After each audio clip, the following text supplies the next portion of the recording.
बीड जिल्ह्यात जे समजा पावसामुळे जे नुकसानात झाले बीड जिल्ह्यात, ते जे तालुके समजा पाणी पूर्ण लोक अडकलेले होते, त्यांना काही लोकांनी त्यांची मदत करून त्यांना 2 दिवसानंतर 3 दिवसानंतर त्यांना बाहेर काढलं।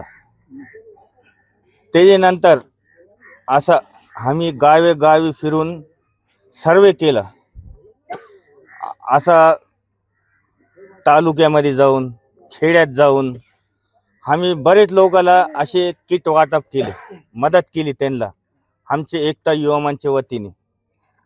और एकता युवा मंचच्या वतीने आमचे एक ग्रुप आहे, मोठा ग्रुप आहे आमचा। त्याच्यात आमचे मार्गदर्शक आहे ॲडव्होकेट शेख शफीक भाऊ, मास्टर साहब, पटेल साहेब, निजाम भाऊ, पुन्हा तय्यब भाई, असे 5-6 जणांचा आमचा ग्रुप आहे। त्याच्यात काम करणारे आमचे पाठीशी राहून आम्हाला वाट दावणं, असं करा तसं करा, कोणची गोष्ट राहिली मला पुढं करायचं, तुम्ही असं काम करा, आम्ही तुमच्या पाठीशी आहे। कोणची बी वेळ असली काही पण असलं ते 5-6 हे माझे पाठीशी राहतात आणि मला मदत करतात आणि मला कोऑपरेट करतात।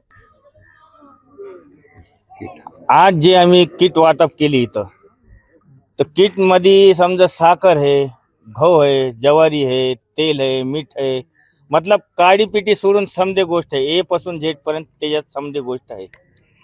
शासन पोहोचलं नाही, मात्र तुम्ही सामाजिक सलोखा दाखवलेला आहे। तुम्ही शासनाच्या अगोदर या ठिकाणी पोहोचला, काय प्रतिक्रिया? आता आमचे जे संबंध आहे राजकीय लोकांसोबत, जे आमचे लाडके आमदार आमचे तालुक्याचे संदीप भैया क्षीरसागर, ते आमचे घरासारखे, और विजयराजे भी आमचे घरासारखे, और बदमराव आबावी ते आमचे घरासारखे। त्यांचे माध्यमातून त्यांना सांगून, प्रशासनाला सांगून, जे बी समजा खेडेपाड्याचे मसले जे बी आहे, तालुक्याचे मसले,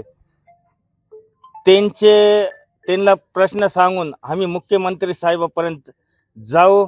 संदीप भैयाला, विजयराजेला और आबाला सांगून आम्ही तुमचे प्रश्न तिथवर नेऊन पाऊच करू आणि तुमचे प्रश्न सोडून देऊ आम्ही।